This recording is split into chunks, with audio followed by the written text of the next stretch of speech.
हाँ जी, जड़ी बूटी रसायन ਸਿੰਘ ਵਿੱਚ स्वागत है जी।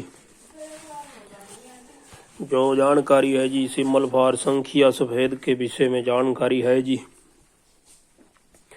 सिमल फार संखिया सफेद को पहले शुद्ध कर लें जी। खुराकी बता रहा हूँ, ठीक है जी, पोशाकी नहीं खुराकी की बात कर रहा हूँ जी। और इसको समझें गौर से। समझने के बाद जब बात मुकम्मल समझ आ जाए तो इस पे अमल करें जिस वीर को ज़रूरत हो, ठीक है जी। करना यूँ है, शुद्ध संखिया सफ़ेद लेना है जी आपने 1 तोला। और उससे पहले आपको जो डंडा ठोर होता है ना, डंडा ठोर, वो लेना है जी। उसका सूखा हुआ पेड़, उसको जला लें। जलाकर अच्छे तरीके से उसकी राख बना लें। जब उसकी राख बन जाए उसको पानी में घोल लें। सुबह शाम हिलाते रहें, 2-3 दिन हिलाएं। और राख के हिसाब से पानी डाल लें। मान लें आपके पास 1 किलो राख है तो उसमें 5 लीटर पानी डाल लें। इस हिसाब से कम बेशी करें। और जब राख से पानी मुकत्तर आप हासिल कर लो तो आगे का जो अमल है इसको समझें जी गौर से। लोहे की कढ़ाई लेनी है जी, उसमें शुद्ध किया हुआ संखिया डाल लें।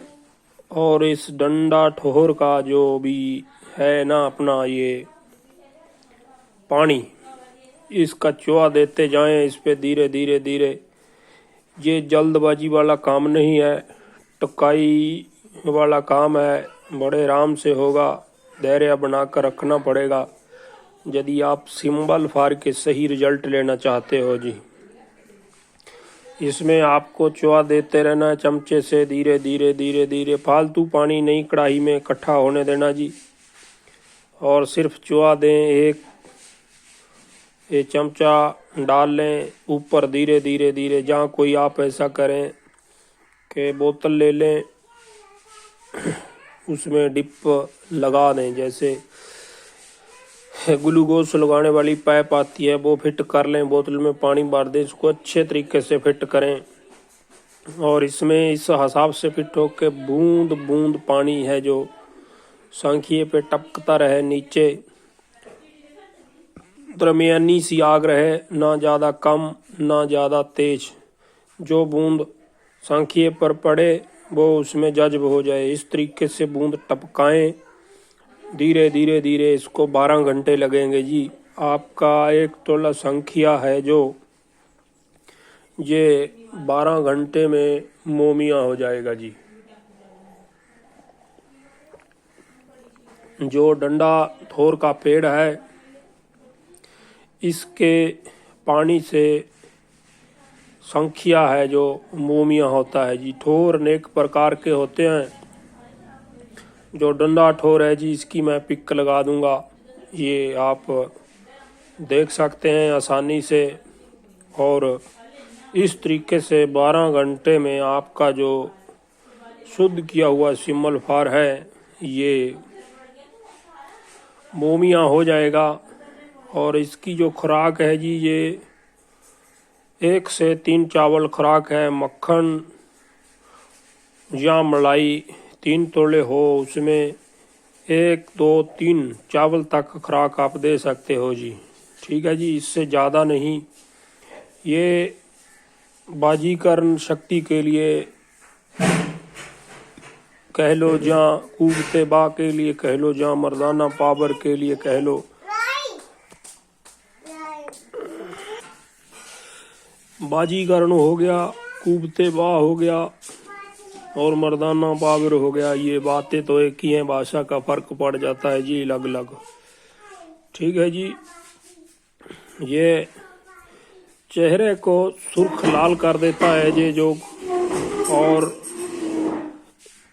ये दवाई जब गले से नीचे जाती है तब ही इसका असर शुरू हो जाता है। और जो ये दवाई का सेवन करना है जी, इसका सेवन करते समय आपने भोजन है जो खाना है, भोजन पान करना है या खाना पीना खाना है जी, वो स्ट्रॉन्ग और ताकतवर खाना है। हल्का फुल्का खाना नहीं चलेगा। कहें कि आज घर में आर्थिक पोजीशन के हिसाब से या किसी भी कारण करके हल्का फुल्का खाना बनता है, जैसे कभी कभार रोटी चटनी से या नमक से भी खानी पड़ जाती है जी। ऐसे माहौल पैदा हो जाते हैं घरों में, तो ऐसा भोजन नहीं खाना जी। अपने नमक के साथ नहीं खानी रोटी और चटनी वगैरह से नहीं। इसके लिए पौष्टिक भोजन का इस्तेमाल करना पड़ेगा जी आपको। दूध, घी, मक्खन और मलाई, इसका सेवन ज्यादा से ज्यादा करना पड़ेगा जी। जो इसकी खुश्की है वो बॉडी पे नहीं पड़ने देनी। यदि आप इस तरीके से बात को समझकर काम करोगे तो ये जबरदस्त रिजल्ट देगा जी। ये जो सिमलफार है जी, पित्त प्रकृति वाले जो लोग हैं उन पे काम नहीं करेगा। उनका काम करने की बजाय ये उनका नुकसान करेगा। इसीलिए इसको बाजू वाले बंदे और बलगमी मैदे वाले बंदे इस्तेमाल करें। पित्त प्रकृति वाले जो बंदे हैं वो इससे दूर रहें।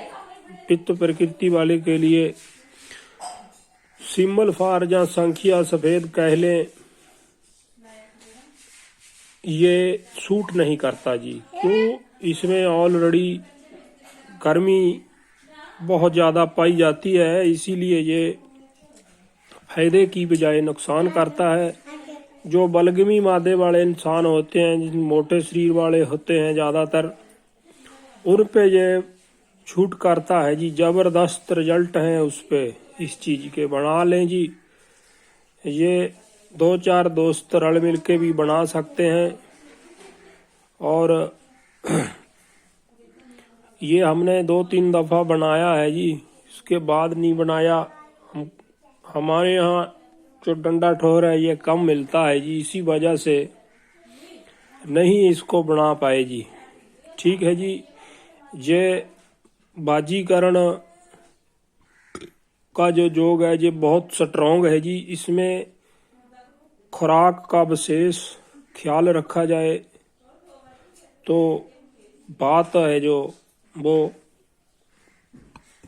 सही काम करेगी।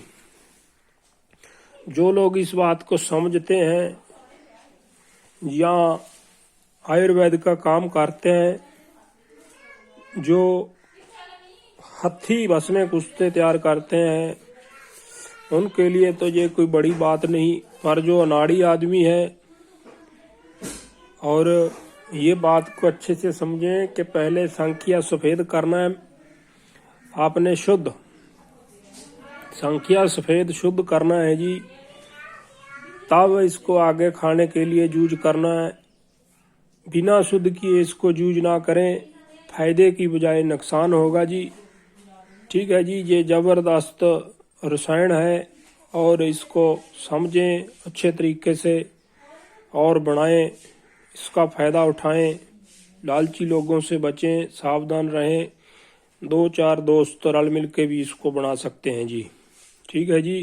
सत श्री अकाल महाराज। यदि किसी को जानकारी पसंद आए तो करें, यदि किसी को ना जानकारी पसंद आए, हमारे बोलने का लहजा किसी को ना पसंद आए तो छोड़ दें, कोई और चैनल खोजें जी। ठीक है जी। सत श्री अकाल महाराज।